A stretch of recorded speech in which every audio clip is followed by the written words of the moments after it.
내가 진리로 믿고 따르는 성경을 읽다 보면 굉장히 난해한 부분을 맞닥뜨리게 됩니다. 그와 같은 상황은 어떠한 때인가, 특별히 환상으로 보여주실 때에 이해하기가 어려워요. 여러분, 하나님께서는 그의 뜻하시는 바를 이스라엘 백성들에게 전하실 때에 주로 선지자들을 통해서 전하셨어요.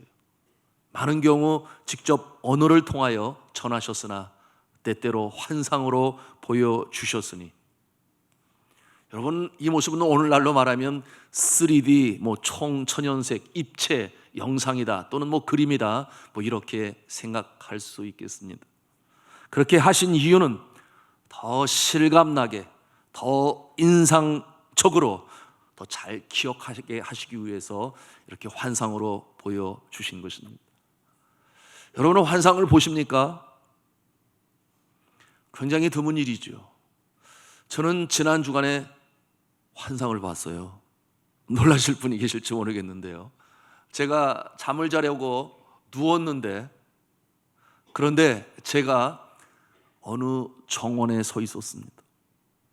그런데 주변에 다양한 아주 그 색깔이 아름다운 꽃들이 제 주변에 있었는데, 빨강색, 노랑색, 초록빛, 보랏빛, 다양한 꽃들이 있는데, 이 꽃들이 활짝 피어나는 그 모습을 제가 보게 되었어요.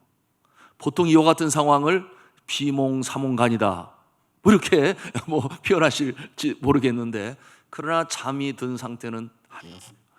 마치 그 꽃이 피는 모습이 얼마나 아름다운지, 여러분, 그 카메라를 한 곳에 고정시켜서 꽃이 피어나는 모습을 오랫동안 촬영을 하고 마친 다음에 그 필름을 빨리 돌리게 되면 꽃이 이렇게 샥 피어나는 모습 보시지 않았나요? 마치 그 모습처럼 제 주변에 있는 꽃들이 활짝 피어나는데 너무 보기가 좋고 아름답고 황홀해서 제가 이렇게 말했잖아요. 옆에 아내가 누워있는데, 여보, 꽃이 피어나고 있어. 너무너무 좋아. 너무 아름다워. 제가 직접 그렇게 말을 했다니까요. 여러분, 꿈을 꾸면서 그렇게 말하는 사람은 거의 없겠죠? 네, 거의 없을 거예요. 그러니까 제 아내가 그것을 또 들었다니까요. 그러니 이것을 환상이 아니고 뭐라고 말하겠습니까? 그런데 그것을 기억하니 그 다음날 제 아내가 그러는 거예요. 여보, 굉장히 좋은 일이 일어날 거야. 그렇게 저한테 그 말한 것을 기억하고 답을 해 주셨어요. 어떤 좋은 일이 일어나는지 기대가 되는데, 여러분, 좋은 일이 일어나면 여러분에게 제가 말씀드릴게요. 좋은 일이 일어날 거예요. 여러분, 성경에 보면 여러 곳에 이런 환상들이 나오는데요, 특별히 신약 성경에는 이 환상으로 하나님께서 보여주신 내용을 기록한 대표적인 책이 있으니 여러분 아시는 대로 요한계시록입니다.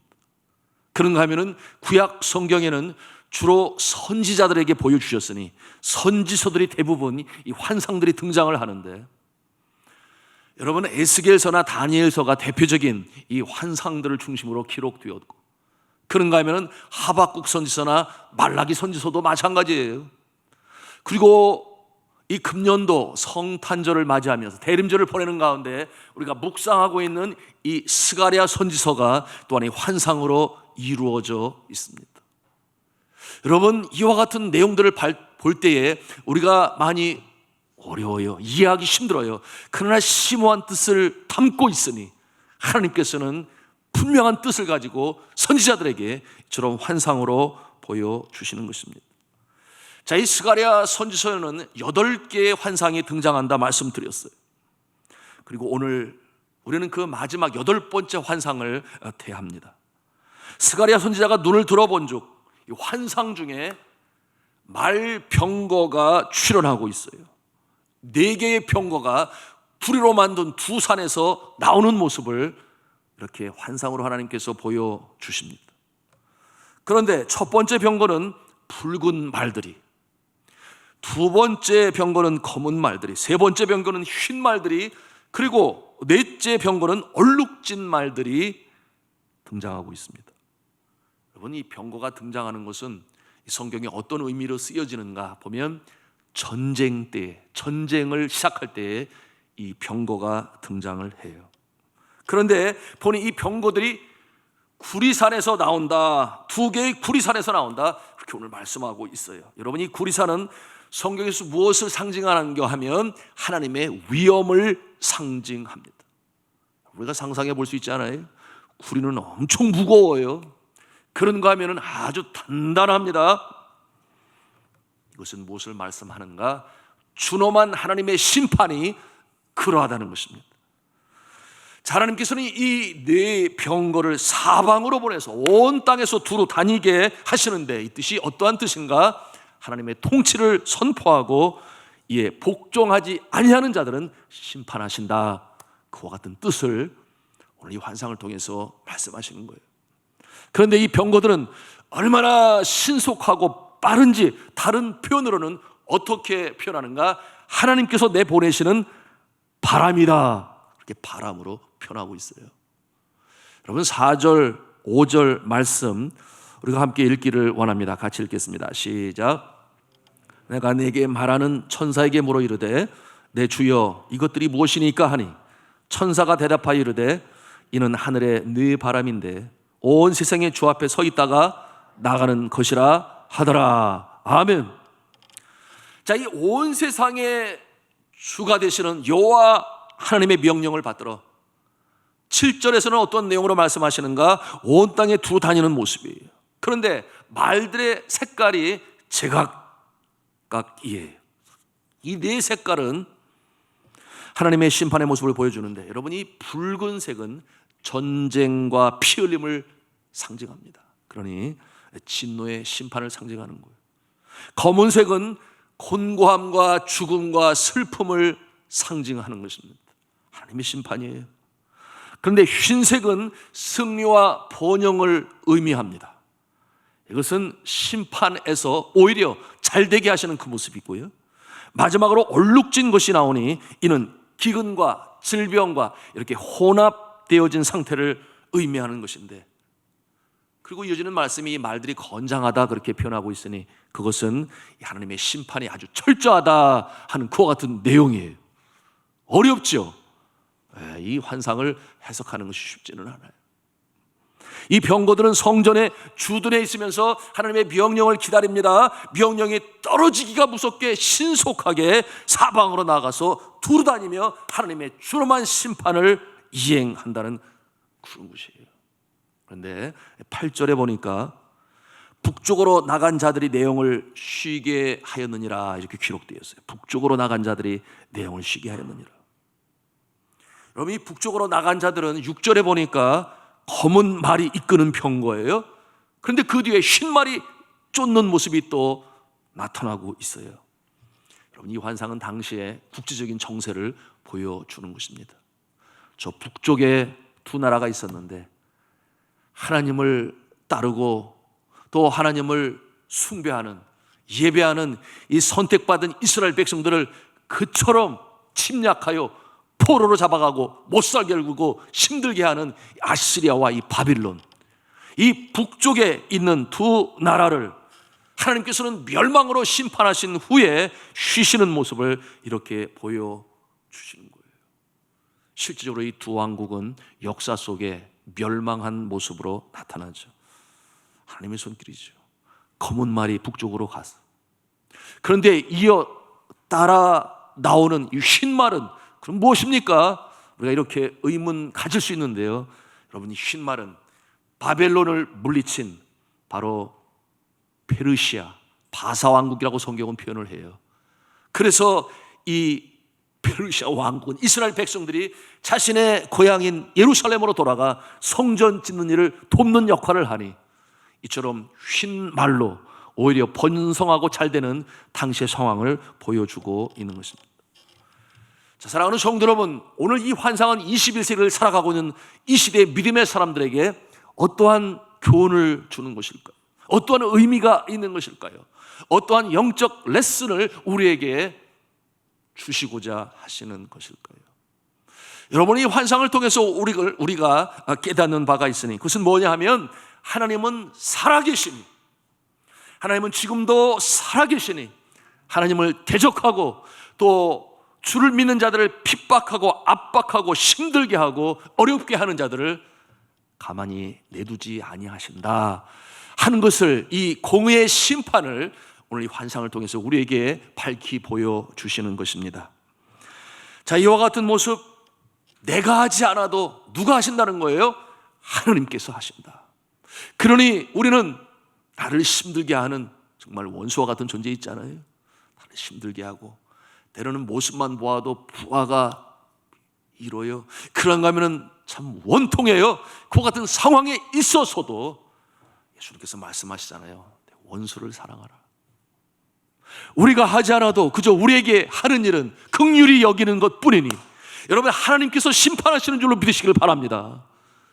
그러니 여러분, 성경 말씀 로마서 12장 19절의 말씀을 우리의 마음에 믿어야 하는데요, 여러분 가슴에 새기기 위하여 저의 하는 이 하나님의 말씀을 따라 하시기 바랍니다.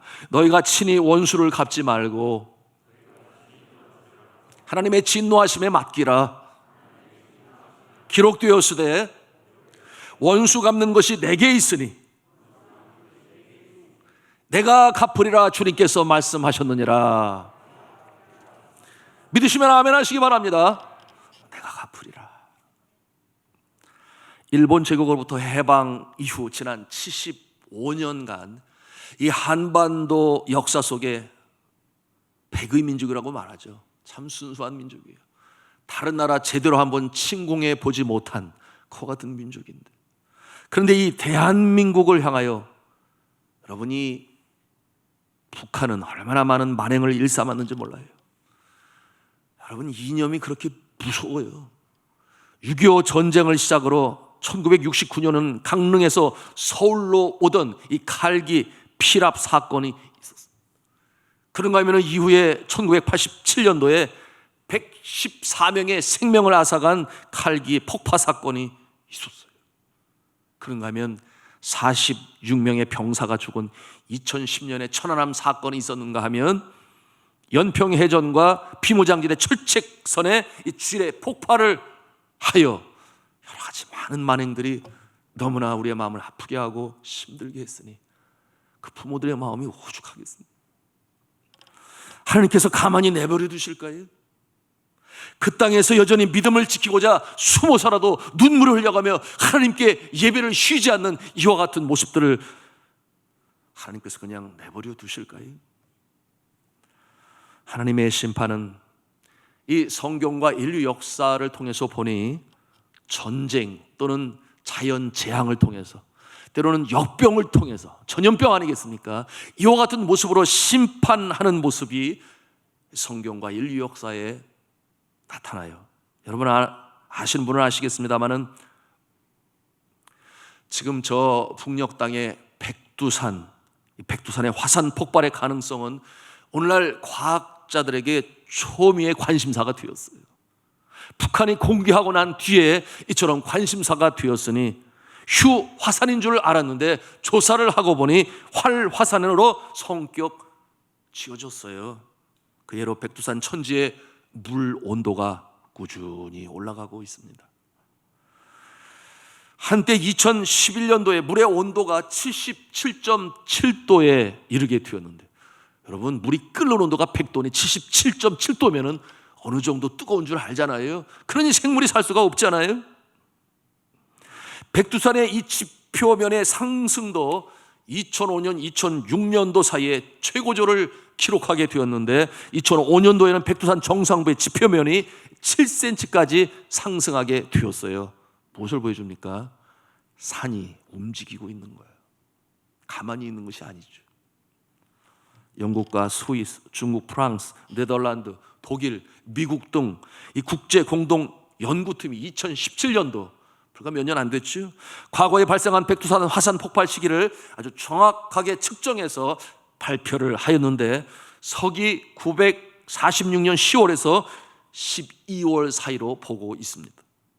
연구팀은 백두산 화산 폭발 당시에 그 뜨거운 용암에 뒤덮여 죽은 이 낙엽송의 화석을 이용해서 백두산 화산 폭발 시기를 그렇게 측정할 수 있었어요. 참 과학의 심이란 놀랍죠. 지난 1991년 6월에 제가 사역했었던 이 필리핀의 피나투보 화산이 대폭발을 했어요. 그때에 이 1750m의 이 피나투보 화산이 터질 때에 20세기 가장 큰 화산 폭발로 기록되었습니다. 가만히 쉬고 있던 이 화산이 600년 만에 터져 나오게 되니 그 터져 나오는 화산재가 저 남태평양까지 날아가게 됐으니 대단한 화산 폭발이었어요. 그런데 그 쉬는 시간이 커지면 커질수록, 인터벌이 커질수록, 폭발을 하고서 시간이 가면서 그 시간이 오래되면 오래될수록 터지는 강도는 더 크게 터진다는 것이 이 화산 폭발의 정설입니다. 600년 만에 20세기 최고의 폭발로 터졌다면, 여러분, 백두산 화산 폭발은 1000년이 넘어서 터지게 되는 것이니 그 규모는 가히 상상을 초월하는 것이에요. 저는 하나님의 손길을 믿습니다. 오늘 말씀에도 확실히 보여주고 있는 것이에요. 신실하게 하나님을 경외하는 그의 백성들을 위하여 하나님께서는 하나님의 방법으로 악한 자들을 심판하시는 것입니다. 오늘 우리가 대하는 이 스가랴 6장에 더 이상의 이제 환상은 나오지 않아요. 8개의 환상은 다 맞춰지게 되었고, 이제는 실제적인 역사로 이어지는 내용이 이제 하나님으로부터 선지자 스가랴에게 전해지고 있으니, 이 북쪽의 악한 제국을 심판하시는 하나님께서 어떠한 일을 하시는가, 새 역사를 위하여 새 일꾼을 세우시는 모습이 이제 말씀 가운데 나타나는 거예요. 근데 여러분, 이 바벨론에서 이제 포로의 생활을 마치고 예루살렘으로 귀환한 그들 중에는 은과 금을 가지고 있는 자들이 있었어요. 하나님께서 이제 말씀하여 명령하시니 그 은과 금을 받아서 면류관을 만들라 명하세요. 누군가에게 씌워주시려고 하시는데 11절의 말씀을 우리 같이 읽도록 하겠습니다. 시작. 은과 금을 받아 면류관을 만들어 여호사닥의 아들 대제사장 여호수아의 머리에 씌우고, 자, 이 금으로 만든 면류관이 누구에게 씌워졌는가 하면 대제사장 여호수아의 머리에 씌워졌습니다. 왜 당시 유대 총독인 스룹바벨에게 씌워주시지 아니하시고 이 영적인 지도자인 대제사장 여호수아에게 씌워주셨을까? 이렇게 우리가 의아해할 수 있습니다. 여러분, 성전 재건에 있어서 스룹바벨은 아주 존귀한 존재죠. 총독이었으며 예루살렘 성전을 세우는데 혁혁한 공을 세운 지도자입니다. 그런데 이 면류관이 제사장인 여호수아에게 씌워진 것은 참된 하나님의 나라, The Kingdom of God. 하나님의 나라는 어떻게 이루어지는가? 정치적인 나라를 넘어서서 영적인 나라로 세워지게 될 것이다 하는 것을 이처럼 상징적으로 보여주는 것입니다. 여러분, 그렇지 않습니까? 여러분이 정권은 계속해서 바뀌어 나갑니다. 트럼프 정부가 내려가고 바이든 정부가 들어서게 될 것입니다. 여러분, 정권은 계속해서 바뀝니다. 그러나 하나님의 나라는 영원히 변함이 없는 줄로 믿으시기를 바랍니다. 하나님의 나라는 영원히 지속되는 것이에요. 새롭게 세워질 나라는 하나님의 나라, 예수 그리스도의 몸된 교회가 계승할 나라. 그렇기 때문에 이렇게 면류관을 씌워주는 지도자는 스룹바벨 정치인 지도자가 아니라 바로 영적 지도자 여호수아였던 것입니다. 자, 이 하나님의 나라가 이 육신적인 이스라엘, 이제는 영적인 이스라엘 어떻게 발전되어 나가는가 하는 것을 보여주시기 위하여 새 나라의 건설을 이와 같은 모습으로 보여주신 것인데요. 여러분, 이때로부터 이제 이스라엘 백성들은 성전 중심의 제사로 믿음의 공동체가 되어 하나님을 섬기게 되었는데, 여러분, 이 사람은 불완전해요. 완전하지 못해요. 그의 제사를 드리는 모습도 그랬고 이 성전을 운영하는 모습도 그렇고, 여러분, 불완전한 모습으로 되어가니 예수 그리스도께서 이 땅에 오셨을 때 그 성전의 모습을 보니 뭐라고 그랬어요? 만민이 기도하는 지비곤을 강도의 구렬로 만들었다. 거기에 부정과 부패의 모습에 대해서는 우리가 지지난 시간에 제가 말씀으로 나눈 적이 있습니다. 이 성전의 모습이 그 한계성이 있는 것이에요. 그러니 예수 그리스도께서는 그 성전이 무너질 것을 이미 보셨고, 예루살렘아 예루살렘아 저가 눈물로 탄식하였으니, 여러분 아시는 대로 주 70년에 타이투스 장군에 의해서 그 나라의 유대 독립전쟁을 진압한 로마 군이 성전을 완전히 초토화시키지 않습니까? 자, 그래서 예수 그리스도께서 이 온전한 제사, 하나님 앞에 온전히 드려질, 하나님 기뻐 받으시는 예배를 드리게 하시기 위하여 이 땅에 성탄절에 강림하셨고, 뿐만 아니라 예수 그리스도로 말미암아 이 땅에 새로운 나라, 하나님의 나라, 그로 말미암아 시작되는 모습을 이 520년 전 예수님이 오시기 전에 스가랴 선지자의 환상을 통해서 하나님께서는 이렇게 보여주시는 것입니다. 그리고 예수 그리스도께서는 이 성전을 헐라 내가 3일 만에 다시금 세우리라, 이는 자신의 육신을 말하는 것이니 부활하실 예수 그리스도에 대하여 말씀하신 것이니. 자, 사랑하는 성도 여러분, 예수 그리스도를 나의 구원자로 영접하고 그리고 내 삶의 주인으로 영접하는 자는 본 어게인이라고 그랬어요. 다시금 거듭나고 태어나서 새 생명으로 변화되어 살아가는 줄로 믿으시기를 바랍니다. 하나님의 나라에 동참하여 살아가는 동안에 우리가 그 귀한 일을 감당하는 것이에요. 여러분, 우리가 주기도문으로 주님 앞에 기도하지 않아요? 어쩌면 이 세상에서 가장 오래 할 기도가 주가 가르쳐주신 기도가 아니겠는가 생각을 해요. 왜냐하면 기도는 우리가 보통 언제까지 합니까? 응답받을 때까지. 응답받으면 그 기도는 하지 않아요. 다른 기도를 하지. 그런데 여러분, 주가 가르쳐주신 기도는 어떻게 시작합니까? 하늘에 계신 우리 아버지여, 이름이 거룩히 여김을 받으시오며, 그 다음에 뭐라고 그래요? 나라가 임하옵시며 뜻이 하늘에서 이룬 것 같이 이 땅에서도 이루어지다.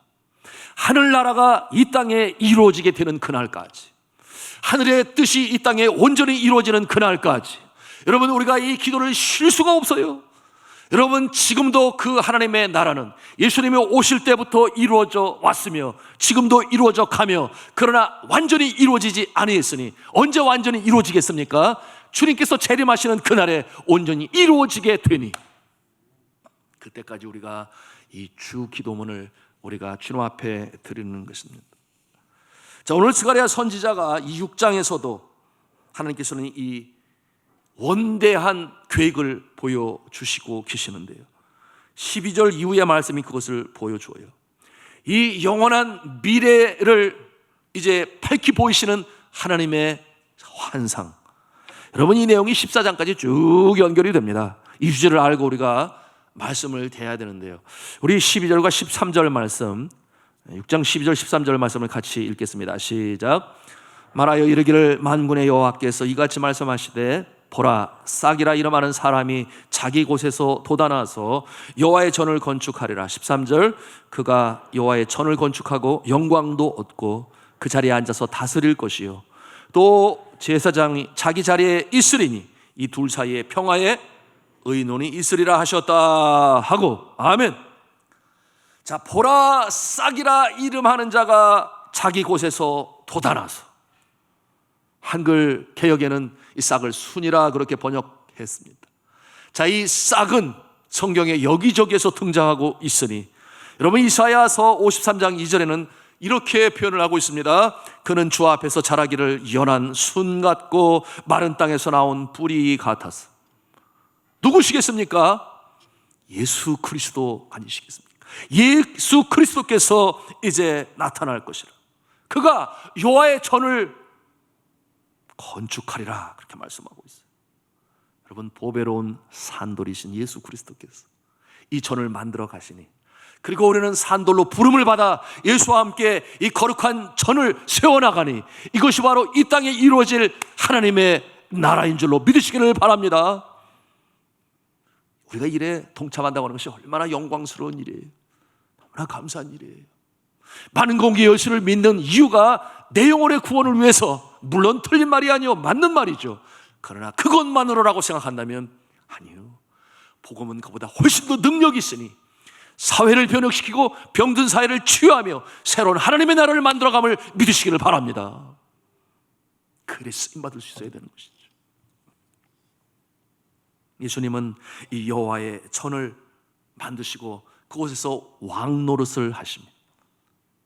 우리 예수님은 왕의 역할을 하시니 우리의 삶의 모든 영역의 왕이 되시고, 그런가 하면 말씀해 보니 이 대제사장 여호수아와 함께 이 일들을 진행해 나간다. 이것은 무슨 말씀이에요? 영적인 지도자들과 함께, 우리 믿음의 사람들 중에 사역자들과 함께 이와 같은 일을 함께 일을 이뤄나간다 하는 그와 같은 내용을 이렇게 분명하게, 아주 명료하게 우리에게 보여주시는 것입니다. 이처럼 하나님을 경외하며 하나님의 뜻을 이 땅에 이루는 일에 기초를 두고 나라를 세운 그 모습이 있으니, 여러분, 많은 나라가 그렇습니다만 특별히 미국이 그러합니다. 그런가 하면은 대한민국이 또 그러해요.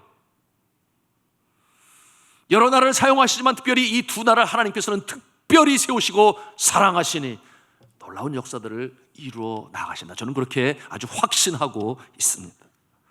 여러분, 금년 말 대선에서 바이든 후보가 트럼프 대통령을 이기고 결국 승리했어요. 여러분이 바이든 정책의 슬로건이 뭔 줄 기억하십니까? Build back better. 그런 말을 사용했어요. Build back better. 이것을 번역하자면 더 나은 재건이라는 그런 뜻을 가지고 있으니, 이 슬로건은 미국이 이 땅에 미국 정부를 세울 때에 그 성경에 기초를 두고 헌법을 세운 그 내용, 그 정신, 소위 아메리칸 스피릿이라고 말하는데, 아메리칸 스피릿, 미국의 정신으로 다시금 돌아가자, 그런 내용을 가지고 이번 선거 운동을 했던 것입니다. 그러니 이 슬로건은 자국민 중에서도 인기가 있었습니다마는 이웃 나라들이 오히려 더 바이든 정부를 환영하는 그와 같은 모습이 됐어요. 여러분 아시는 대로 이 미국 땅은 본래 누구의 땅이었습니까? 아메리카 인디언들의 땅이었죠. 그들이 그곳에 살고 있었습니다. 그런데 기독교 신앙의 자유를 얻기 위해서 많은 이 유럽인들이 대서양을 건너서 그곳에 거하게 되고 점점 숫자가 많아지니, 물론 전쟁도 많이 있었습니다. 결국 그 나라의 주인이 되었어요. 그리고 미국이라고 하는, 아메리카 합중국이라고 하는 그와 같은 나라로 세우게 되었는데, 여러분, 이 미국을 세우는 그들은 확실히 하나님께서 그 땅을 주신 이유를 알고 있었으니, 그들에게 그 땅을 허락하신 이유를 그들은 이렇게 이해했습니다. 하나님의 영광을 위하여 미국은 세계를 위한 축복의 통로가 되어야 한다. 그 정신으로 세워졌어요. 누구든지 선한 마음으로 기회와 균등의 자유를 얻고자 이 땅에 오는 자들은 환영받아야 하며 받아들여야만 한다. 그리고 세상에 어떤 정부의 권력의 압제 속에 자유를 갖지 못하는 백성들이 있다면, 기꺼이 전쟁을 치르는 한이 있더라도 그 나라의 자유를 갖게 해줘야 합니다. 여러분, 그래서 6.25 때 우리나라에서 5만 명이라고 하는 젊은 병사들이 그 생명을, 그 피를 이 땅에 뿌린 것이죠. 그것이 미국의 건국 정신이었던 것입니다. 한마디로 요약하면 열방을 위한 축복의 통로가 되어야 한다. 하나님께서 세우셨다, 그 말이에요. 그런데 현 트럼프 정부는 여러분 아시는 대로 그 정신에서 곁길로 빠져나갔으니 자국민 중심, 자국민 이익 정책, 그것을 강조하지 않았나요? 왜 다른 나라 사람들까지 우리가 신경을 써야 되느냐? 우리가 챙겨야 하느냐? 이민 오는 자들 아주 철저히 걸러내야 된다.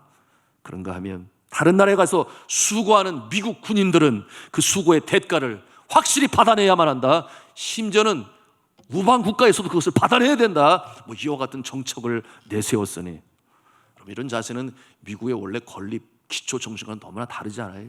그래 하나님이 복을 주시겠습니까? 성도 여러분, 이 대강절을 지내시면서 우리가 이 영적 교훈을 가슴에 담을 수 있어야 되는데요, 내 생각과 가치관도, 인생관도, 우리 가정도, 이 사회의 문화도, 우리 자녀들에게도 이 교회 안에서도 하나님의 비전으로 돌아가야만 합니다. 하나님의 비전, 이 땅에 교회를 세우신 비전, 오늘 스가랴 선지자를 통해서 새 시대를 열어가는 이 비전. 그러니 이 바이든 정부가 정치 슬로건으로 내세운 이 Build Back Better, 더 나은 재건, 여기에 한 단어를 더 추가해야 하는데요, 그것은 뭐냐 하면 Build Back Better with God's Word. 이 무슨 말이에요? 하나님의 말씀으로 더 나은 재건을, 하나님의 말씀으로 다시금 본래의 기본 기초 비전으로 돌아가는 이 모습이 정말 필요한 것입니다. 여러분, 불과 1세기 전만 해도 여러분, 이 세종로에는 중앙청이 있었어요. 지금 중앙청 사라졌죠. 여러분, 일본의 강점기에 조선 총독부 본관 아니었겠습니까? 36년의 나라 이룬 서름으로 얼마나 어려웠는지 몰라요. 여러분, 나라 이룬 서름 내일이 보이지 않았어요? 가난과 질병과 기근과 무지와 이 정세의 신음 속에, 압박 속에 있었던 대한민국 아니었겠습니까? 그런데 하나님은 마치 불에 그을린 부찌개기처럼 그렇게 볼품없고 연약함밖에 없는 이 나라 민족을 쓰시기로 작정을 하시니, 여러분, 어떤 일이 일어났는지 여러분 잘 아시잖아요. 태평양을 건너온 이 젊은 이 선교사들에 의해서 학교가 세워졌습니다. 배제학당, 이화학당, 경신학교에 이 대학부가 있었으니 연희전문이라고 불렀어요. 물론 나중에 연세대학이 됩니다. 그런가 하면은 정신여학교, 이후에 기독교 학교에서 교육을 받은 자들에서 또다시 이 기독교 이념에 근거의 학교들이 세워졌으니, 여러분, 도산 안창호 선생님에서 대성학교가 세워지고 남강 이승훈 선생님에 의해서 오산학교가 세워지게 되었어요. 병원들도 마찬가지 않았나요? 질병으로 죽어가는 저들을 위해 병원이 세워지게 되었으니, 최초의 서양식 병원이 이 제중원 기독교 선교사의 은술로 시작되었습니다. 여러분, 이 제중원은 나중에 세브란스 병원으로 확대되어지고, 그리고 대구의 동산병원으로 확대되어져요. 그런가 하면은 전주에는 예수병원이 시작되었는데, 그 모습도 선교사에 의해서 세워진 병원이었습니다. 여러분, 일제 강점기를 마치게 하신 분이 또 하나님이셨으니, 결국 하나님께서 쓰시는 나라, 이 미국의 군사력을 통해서 아시는 대로 히로시마와 나가사키에 원폭이 되어지고, 그 기점을 통해서 대한민국뿐만이었겠습니까? 다른 나라들까지도 자유를 얻게 되었으니 마음껏 찬송하고 예배할 수 있는 대한민국을 하나님께서는 건져주신 거예요. 구원하신 거예요. 그런가 하면 6.25 동란, 나라의 존폐, 풍전등화의 위기에 있을 때 낙동강정선 무너지면 끝이 나는 것 아니었겠습니까? 그때에 저쪽 서해 바다에서 하나님 정말 이 민족을 구원하시기를 원하십니까? 함상에서 기도가 점점 더 깊어갔다고 그랬어요. 기도의 사람 메가더 장군을 통해서 5,000분의 1이라는 확률이 도무지 없는 인천 상륙작전을 성공하게 하시니, 파죽주세로 그 어려움 속에서 이 나라를 건지신 분이 하나님이신 줄로 믿으시기를 바랍니다. 하나님께서 건지신 나라. 여러분, 이 미국과 한국의 공통점이 무엇입니까? 가난과 무지와 질병, 정세 속에 신음하고 나라 잃은 서름으로. 그런데 하나님께서 이 나라를 건지시고 세계 열방을 위한 축복의 통로로 세우시기 작정하시니, 여러분, 정말 하나님께서 이 나라를 단 1세기 만에 이렇게 바꿔놓으실 수가 있느냐 그 말이에요. 그런데 놀라운 것은 원조를 받는 나라에서 원조를 주는 나라, 세계 역사에 대한민국밖에 없어요. 그것이 불과 1세기 만에 이루어졌다. 전쟁의 참화 속에 다시금 일어선 그 역사. 그러니 여러분, 그 과거에 찬송으로 부르지 않았어요? 동해물과 백두산이 마르고 닳도록 하나님이 보호하사 우리나라 만세. 또한 안창호 선생님에 있어서, 또한 윤초 선생님에 의해서 독립군들이 그렇게 제창을 하면서 불렀던 이 애국가는 결국 이처럼 밝은 대한민국으로 세워주셨으니, 여러분, 세계에서 열방의 복음 선교사로 제일 많이 보낸 나라가 어느 나라인 줄 아시잖아요? 미국 아니겠습니까? 그런데 두 번째 나라는 어딘 줄 아십니까? 대한민국이에요. 이 작은 나라가 하나님의 뜻이 너무나 분명하지 않습니까? 그런데 나라를 다시금 건립할 때에도 미국은 성경의 손을 얹고 헌법의 기초를 마련하였는데, 여러분, 1945년에 이 나라가 해방을 맞이하고, 그리고 북한과의 여러 가지 관계의 일로 인하여 이 재헌정부, 헌법을 만드는 이와 같은 재헌의회가 시작된 것은 1948년이었습니다.